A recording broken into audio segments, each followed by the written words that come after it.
complotisme ne peut plus être considéré comme un jeu virtuel Internet. On est quand même dans une période où c'est devenu une réalité. Hein. On est quand même tous assignés à résidence. On a perdu du jour au lendemain toutes nos libertés individuelles.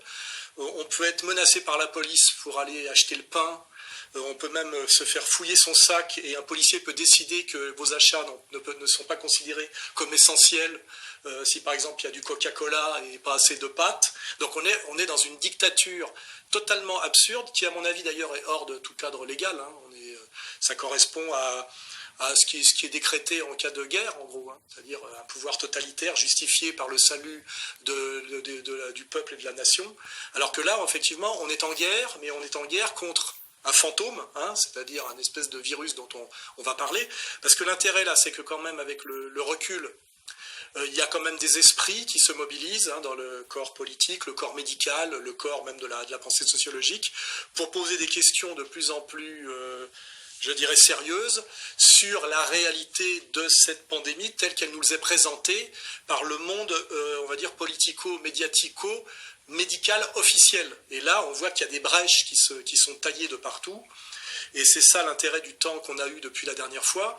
Moi, je fais comme tout le monde, j'essaie de regarder à peu près partout, donc je regarde un peu les infos, et là je subis effectivement une terreur de masse. Hein. J'ai peur d'être malade, j'ai peur de mourir, je me dis qu'effectivement nous vivons une époque tragique qui peut rappeler la période de la peste noire. Et puis après j'éteins ma télé, je vais sur Internet, et je regarde, et je me dis finalement... Il y a l'organisation d'une peur générale qui correspond à pas grand-chose, hein, et c'est le travail que je fais. Et puis après, je vais me balader un peu dans la rue avec mon auto-attestation, qui est quand même aussi ridicule, et je marche et je vois que finalement, il n'y a personne dans les rues, ce qui est assez étrange, mais qu'en réalité, il ne se passe rien. C'est-à-dire qu'on est vraiment dans une séquence, on va dire, de mise en scène et de manipulation. Là où j'ai progressé par rapport à la dernière fois, c'est que la dernière fois, j'ai essayé d'hypostasier ce qu'était ce virus en fonction d'infos sur lesquelles on avait très peu de recul. Aujourd'hui, on peut quand même être beaucoup plus précis sur le virus, parce qu'avant de parler de tout ce qu'il y a autour, il faut déjà commencer par le départ, c'est le virus.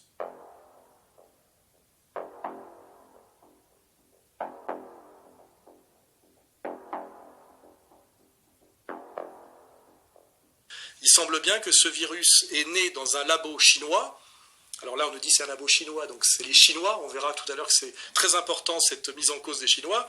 Mais on peut immédiatement constater que ce labo chinois est en Chine, mais qu'il n'est pas chinois. C'est un labo qui a été monté par l'INSERM, l'Institut Pasteur, c'est-à-dire en fait la médecine française qui a à voir beaucoup avec la Fondation Rothschild d'ailleurs, et aussi avec de l'argent américain. Et si les Américains ont mis de l'argent ainsi que les Français dans ce laboratoire de 4e niveau, c'est un laboratoire pour travailler sur des virus éminemment dangereux, c'est parce que les Américains ne peuvent pas le faire sur leur propre sol parce que c'est trop dangereux. Donc on est donc là dans un labo, on va dire, franco-américain qui travaille sur des virus éminemment dangereux, je ne sais pas trop dans quel but, et visiblement, de ce labo aurait fuité un virus. Et je rappelle que le type qui est à la tête de ce labo est monsieur Lévy, qui est le compère de la dame Buzyn, qui était jusqu'à il n'y a pas longtemps notre ministre de la Médecine, et qui a comment dirais-je, procédé à un certain nombre d'actes éminemment suspects, dont le plus suspect est dès que le docteur Raoul, par le biais d'Internet, un peu comme Trump, hein, sans passer par les canaux des médias officiels, a dit qu'il avait trouvé un traitement efficace, en fait un traitement assez classique d'antipaludéens plus d'antibiotiques. La dame Buzyn s'est dépêchée de faire classer ce médicament qui existe depuis des décennies et qui est un antipaludéen accessible dans n'importe quelle pharmacie. Elle s'est dépêchée de nous en interdire l'accès en le faisant classer comme poison. Donc ça, c'est des indices très très forts, soit d'attitude absurde d'un certain groupe que j'ai qualifié moi de liste de Schindler, et on verra que même si je me fais attaquer là-dessus, ce n'est jamais qu'un constat.